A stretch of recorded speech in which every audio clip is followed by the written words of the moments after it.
Glover, congratulations on the victory. Absolutely incredible fight. And I guess first off, give us an idea just how you're feeling physically after a battle like that. Feel pretty good, man. Happy to beat a guy like Anthony Smith. My hand, you can see over here, it's a little. I don't know. I think it's broke. I felt in the third round when I dropped him. I keep punching him in the top of the head. And I told my coach, I told the Spanish because I didn't want anybody of you guys to know, but told him my hand, I think my hand is broke because he keep telling me to throw uppercuts. I'm like, my hand is broke. But I don't know. Let's see, But, other than that, he just bruised me. I think he tagged me one time. I mean, he hit me a lot, but I was, there was wrong with the punches. Nothing hurt me except this one was clear into the eye sac, and pretty hurt a little bit. Can't deny that, this one. Obviously, as the fight started out, it was clearly in his favor. What was going through your head early when he was, having a lot of success on the feet? Were you surprised by his speed, his power, anything along those lines? Yeah, I can see the punches. I was blocking the kicks good. Nothing was hurting me, and I was just adjustment that I have to make because I couldn't find him. And I was like, I gotta get in the inside, gotta get the adjustment. I start hitting him in the body a little bit, and he was moving, so I knew he was. I'm not afraid, to say, but like he didn't want to get hit. He knew how hard I hit. I was throwing bombs. But, a second round, I saw he slowed down a little bit, and I started tagging him a little more, and, I knew bring him to the deeper water. In the third round, that's when I started hitting him. He started stopping in front of me, and not moving anymore, and I knew it was going to be my fight. Yeah. It seemed like there were points along the way where the fight could have been stopped. I mean, maybe the third, maybe the fourth, maybe his corner could have stopped him from coming out in the fifth. What did you think? I mean, did you think that maybe this fight should have been stopped a little bit earlier than it was? I thought the fight was going to get stopped, but like every time the referee say move fighter, he move a little bit. He's trying to not get up, but like that's the way he fight. He covered up pretty good. I see him fight like that with John Jones. He stay in the ground and move and defend it pretty well. And one time in the fight, I think it was. I don't know, third or fourth round, I was at the top of him trying to choke him, trying to go for the choke, and I couldn't get the neck. I knew, I couldn't get the hooks in, and he say to me, my jiu-jitsu is pretty, I'm glad my jiu-jitsu is pretty good, and I just laugh. I say, yeah, it is, man. Not good enough to finish me, like you say, but yeah, sort of. Me and Anthony, and one time too, like he was telling the ref, hey, here ref, and I didn't know what he was talking about because I was like, is he hurt? He want to stop, and I keep punching him. I kind of look at the ref, and and he say, he's my tooth, and I told him, hey, sorry, Anthony, but it's part of the job, man. That's great. It sounded like you were apologizing to him. I mean. Yeah, I mean, he giving the tooth to the referee, and I like Anthony Smith. Listen, man. I'm going to fight, you know me for a while. I've been in the sport. Every time I go in there, I put everything in the line, man. I wanted to finish, either kill or die, you know what I mean? That's so I open up sometimes too much because I wanted to finish. You see me even winning the rounds over there, but I still trying to get that submission. I still trying to get the finish because that's the way I fight. That's Chuck told me a long time ago, man, you want to be popular in the sport, go finish fights, man. And that's my instinct too. I try to finish a fight every time. Nice. And last thing for me, we know you want that title shot. There's a lot of names right now, right? Dominic Reyes wants a rematch. Maheta wants to come back. Jan Blachowicz is in there. Dana mentioned maybe you and Dominic Reyes could fight for an opportunity to fight John. What do you think makes sense? Everybody has their hand in the air saying they deserve it. So what do you think makes sense next for you?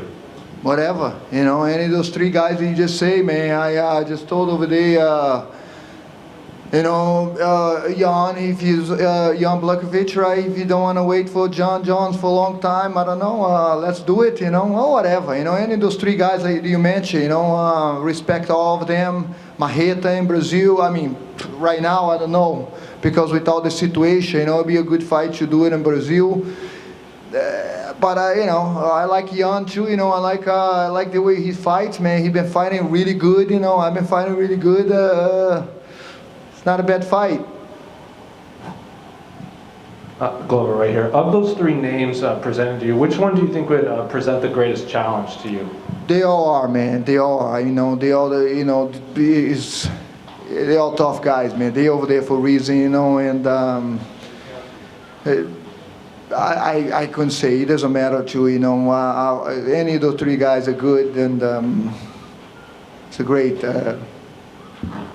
And Anthony Smith made a point of he's been fighting for so long that even earlier in his career, he's fought in weirder places than an empty arena. So what was your experience like fighting in front of no fans? Yeah, it was different, you know. I can hear we can talk a little more, hear the corner, you know. One time I talked to his corner, because his corner, like, he's 100% in the jab, man. Every time you jab, you hit him. I was like, no, he's not, you know. Blocking most of the jabs, man. And, you know, it was kind of cool, you know, you listen to, but I don't want to get issue with this. You know, I love the crowd, man. I miss the crowd, and we're going to get through this, you know, hopefully, and hopefully soon, you know. We will get through this, but hopefully soon, and we'll get back in the crowd, man. I love the crowd. You know, it's the sport. Going off of that, what was fight week like for you? I'm sure this is the most unique fight week you've experienced in your career. Man, I mean, I have my corners over here is amazing, man. You know, we have a great vibe. We stay positive, you know. You stay positive with, in McGregor say that, you stay positive with the hard situation. That's the key, man. You know, we know we're going through a hard time, and every once in a while I get upset with all this pandemic, all this social distance, and you know, it's just a hard time, man. We're going through a very hard time, but you know, I stay positive the whole time. We stay positive, and was amazing, man. You know, just forget about this stuff and do this, and it's incredible what Dana did. You know, he did this, and to people, at least for a second, now watching news and watching, you know, bad news about people dying and stuff, they over there ruining for a fight like this, you know, and put up a fight with the sport. It's I don't know, we're making history here, you know. What did you make of Jacare's positive test from last week? Hopefully that he'll be okay. Him and his family, you know. Jacare is a great guy. You know, I mean, it happens, man. This thing is contagion, you know. You can get it. It's tough, you know. I mean, hold the microphone over here, you know. Who knows, man? Hopefully him and his family recover well. Glover, when you had Anthony hurt and you were going for the submission, this might be a silly question, but was any of that decision to go for the submission rather than ground and pound because you didn't want to hit him anymore because he was so visibly hurt? No. I go for submission because I'm trying to finish, guys. You know, I mean, I see the submission. I went for his neck a couple times in the real neck choke, but I didn't have the hook, so I couldn't get to his neck. He was defending pretty good, man.